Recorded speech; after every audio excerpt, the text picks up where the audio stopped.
જય શ્રી કૃષ્ણ, જય માતાજી મિત્રો। જો સવાર થઈ ગઈ છે અને હાલો બધા ગાંઠિયા ખાવા। જો આ છે ભાવનગરીના સ્પેશિયલ અને ચંપાકલી ગાંઠિયા અને આ જો પપૈયાનો સંભારો બનાવ્યો, રોટલી અને દૂધ। તો આવું છે નાસ્તામાં। આ છે દિનેશજી। ચલો મિત્રો જમવા નાસ્તો કરવા। દિનેશને તો અત્યારમાં જમવાનું આવી ગયું। નિંદરમાં છો? નિંદર પૂરી છે મિત્રો। ટિફિનમાં બનાવ્યું છે ટીંડોળા બટાકાનું શાક। જો મિત્રો જો આજે તો બનાવ્યું છે ટિફિનમાં ટીંડોળા બટાકાનું શાક। નાખો બધા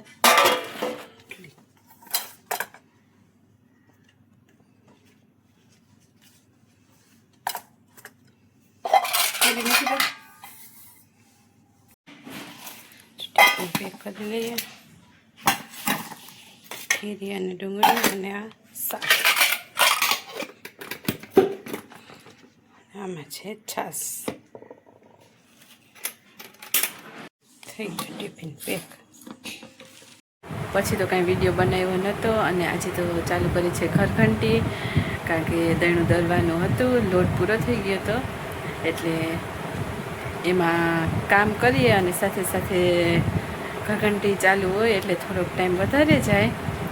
તો એમાં બપોર થઈ ગઈ, પછી થોડીક વાર સૂઈ ગઈ હતી। અત્યારે ઉઠી છું અને વિદિશાને લાગી ગઈ છે ભૂખ, તો હવે કંઈક નાસ્તો આપીશ એને અને મને થોડી ઘણી ભૂખ લાગી છે, નાસ્તો પાણી કરી લઈએ। અને ઝીણા ઘઉં નીકળાતા ને એ હજી ચાળી અને સાફ કરવાના છે, એટલે એ કરીને એ દળનું દળાઈ જાય એટલે એ ઘઉં હવે સચવાઈ જાય, એટલે જો અત્યારે હવે એ કામ કરવાનું છે। ત્યાં આ ડબ્બામાં ભર્યા છે ઘઉં, આવા ઝીણા ઘઉં છે આ બધા, એટલે હવે આને આ ચોખાના ચાયણામાં ચાળી અને સાફ કરીને દળી નાખી। આવા ઝીણા છે।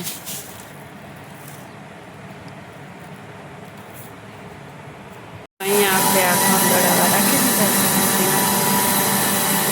ચાલુ જ છે, હમણાં દળાઈ જશે। અત્યારે જઈએ છીએ બહાર બજારમાં, થોડીક વસ્તુ લેવાની છે ને, એકાદ બે શાક લઈ આવીએ અને ઘર માટે વસ્તુ લેવાની છે લેવા। આ છે જો અમારો મેન દરવાજો અને આ અમારું મકાન છે। અત્યારે તો નહીં દેખાતું હોય, 3 માળનું। અને આને ઓળખતા હશો, આ છે દિનેશજી।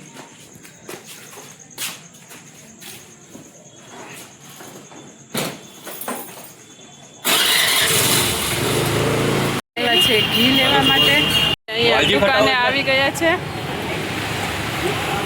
ઘી લેવા માટે। તો જો આ છે ધના સુથારની બોટ।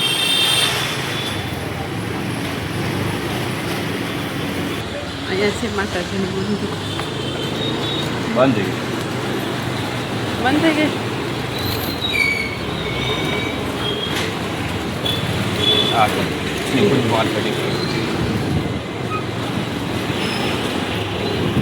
અહીંયા છે અંબાજી માતાજીનું મંદિર છે।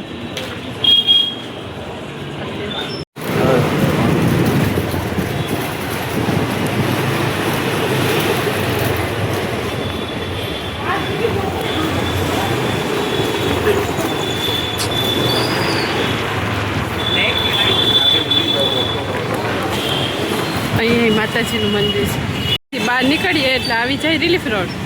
મસ્ત મસ્ત બેંગલ્સ છે આ આવ્યા ટંકસાળમાં, એકદમ સરસ સરસ જરજુડા મળે છે। આવી ગયા છે ટંકસાળ માર્કેટમાં। જો અહીંયા ચૂડલા ને બંગડી જોઈએ, આ છે ટંકસાળ। જો બહાર જઈને આવી ગઈ અને જો શાકભાજી લઈ આવી હતી, સરગવો અને ભીંડા લઈ આવ્યા હતા, કારણ કે હમણાં કાલુપુર બજારમાં કેટલા દિવસ ત્યાં નથી ગયા એટલે શાકે ખલાસ થઈ ગયું છે, હવે જવું પડશે, એટલે અહીંયા બાજુમાંથી જ લઈ આવી હતી। અને અમુક થોડીક બીજી વસ્તુ લેવાની હતી એ લઈ આવ્યા। તો જો રસોઈ બની ગઈ છે ને બેસી ગયા છે જમવા। શું બનાવ્યું ને રસોઈમાં એ બતાવો। જો આમાં છે સરગવા અને બટાકાનું શાક રસાવાળું। મને રસાવાળું ના ભાવે એટલે મારી માટે જો બનાવ્યું છે અહીંયા ચણાના લોટવાળું શાક સરગવાનું। અને આમાં છે રોટલી અને છાશ. તો એવું છે જમવાનું, તો જમી લઈએ. સમજો તો વિડીયો જમી લીધું અને હવે ધોવાના છે વાસણ. જો કેટલો ઢગલો વાસણ છે મારે, બતાવું કેટલું. આટલા બધા વાસણ ધોવાના છે. ઘંટીમાં દહીંનું દળાઈ ગયું એટલે એ ધોવા લઈ લીધું છે એનું તપેલું ને. હાલો ધોઈ નાખીએ. તો મિત્રો આજનો આ વિડીયો અહીંયા પૂરો કરું છું. વધારે વિડીયો તો કંઈ બનાવ્યો છે નહીં. મળીશું આવતીકાલે નવા વિડીયોમાં. ત્યાં સુધી બધાને જય માતાજી, જય શ્રી કૃષ્ણ. અને હવે સૂઈ જઈએ. ગુડ નાઇટ બધાને. જય શ્રી કૃષ્ણ, જય માતાજી મિત્રો. જો સવારના આપણે ભીંડા ધોઈને લઈ લીધા છે. ટિફિનમાં બનાવવાનું છે ભીંડાનું શાક. એટલે હવે લૂછીને સુધારી નાખીએ.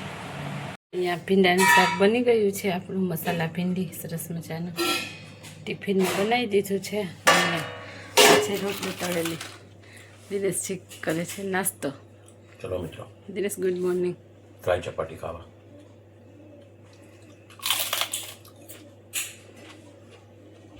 આવતીકાલે છે સાતમ ચૈત્ર મહિનાની. અહીંયા ચણા મેં લઈ લીધા છે, પલાળી દઉં, સાંજે બનાવી નાખીશ. એટલે કાલે ઠંડુ ખાવાનું હોય તો થેપલા ચણાનું શાક ને ચાલે. તો ચાલો જો પલાળી દઈએ હવે ચણાને.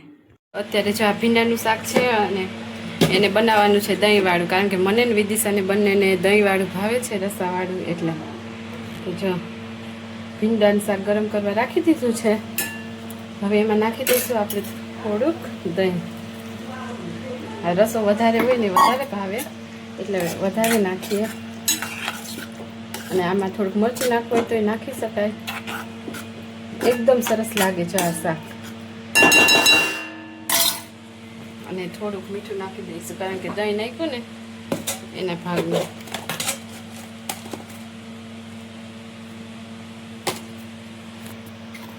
હલાવીને થોડુંક ઉકળે ને એટલે ગેસ બંધ કરી દેવાની. એકદમ સરસ લાગે છે આ શાક.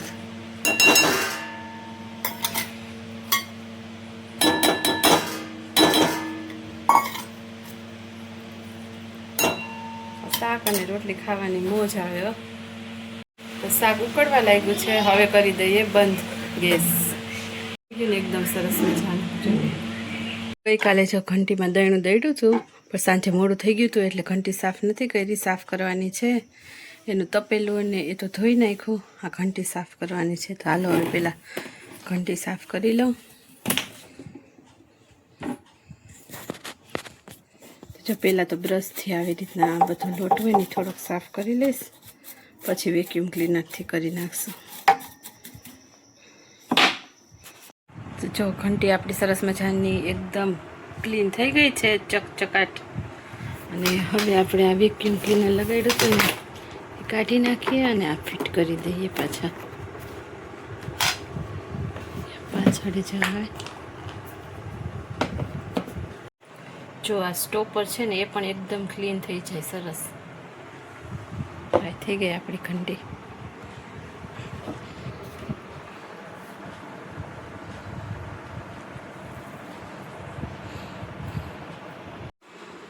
તો જો હવે આ ઢગલો એક કપડાં છે ને એની ઘડી કરવાની છે, પછી બનાવવાની છે રસોઈ. તો અત્યારે જો સાંજ થવા આવી છે, રસોઈ બનાવવાની છે. આવતીકાલે છે ચૈત્ર મહિનાની સાતમ, એટલે થેપલા બનાવવાના છે, ચણાનું શાક બનાવવાનું છે અને સૂકી ભાજી પણ બનાવવાની છે. એટલે અત્યારની બપોરની કાલની બધી રસોઈ ભેગી થઈ જશે. તો મિત્રો આજનો વિડીયો અહીંયા પૂરો કરું છું, કારણ કે અહીંયાથી જ પછી આવતીકાલનો વ્લોગ બનાવવાનો ચાલુ કરી દઈશ. તો જો આજનો વિડીયો સારો લાગ્યો હોય તો વિડીયોને લાઈક જરૂરથી કરજો, અમારી ચેનલને સબસ્ક્રાઈબ પણ કરજો. અને હજી મારે વિડીયો એડિટિંગ કરવાનો પણ બાકી છે, થોડોક બાકી છે, અડધો થઈ ગયો છે. તો એ વિડીયો પણ એડિટિંગ કરી અને પછી અપલોડ કરવાનો છે. અને આવતીકાલે શીતળા સાતમ છે ચૈત્ર મહિનાની. તો બધાને હેપી શીતળા સાતમ. શીતળા માતાજીની જય. જય શ્રી કૃષ્ણ. જય માતાજી. બાય બાય મિત્ર.